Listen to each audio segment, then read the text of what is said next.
Well, now to the other big story of the day, the weather. And authorities are bracing for more heavy rain across Queensland as people struggle to mop up from this week's drenching.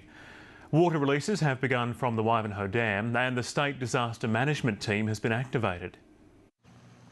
They've been warned, but motorists aren't taking heed.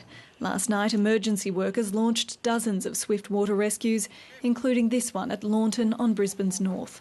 Two men from Victoria and their dog trying to sleep in their car.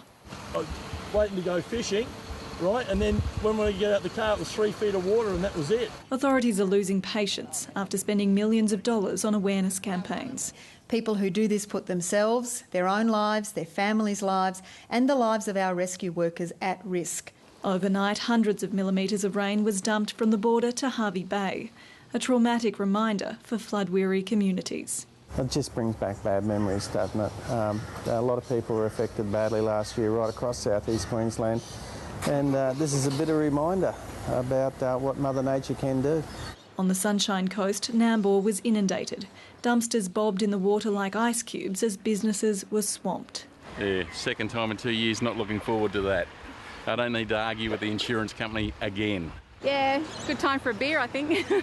But, at least it's not our home. In Logan, south of Brisbane, roads were turned into waterways and water parks for kids, although again authorities urged caution.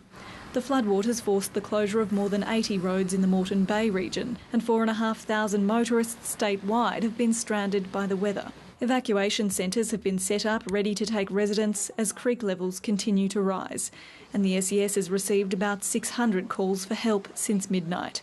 Authorities are now bracing for more rain, with some areas likely to see falls of up to 300 millimetres over the coming days. Almost all parts of Queensland could expect to see some heavy rainfall events associated with the full brunt of that monsoonal trough. But the Weather Bureau says the current weather event won't reach the scale of last year, despite the fears of residents, nervous after days of heavy rain.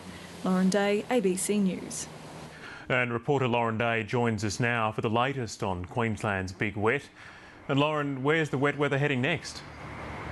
Well, what we're seeing is a three-phase weather system which is likely to bring more rainfall and a possible cyclone in the coming week. The Weather Bureau says Queensland's now coming to the end of that first phase, which is the heavy downpours that we've seen in the last few days. We're likely to see a lull now tomorrow and Friday, so we'll have a break from those torrential downpours before heading into phase 2, and that will bring significant rainfall across almost all of Queensland, some pours of up to 300 millimetres. Then around mid next week we'll hit phase 3, which could mean a cyclone will form off the coast of the state's north or in the Gulf, but the Weather Bureau does say that that's unlikely to cross the coast. OK, well, what about Australia Day celebrations tomorrow? Unfortunately, this wet weather has meant that many celebrations across the southeast have had to be forced to be cancelled, including Brisbane's own here in South Bank. The site is just too waterlogged for the flag-raising ceremony, but the 21-gun salute and the citizenship ceremonies will go ahead.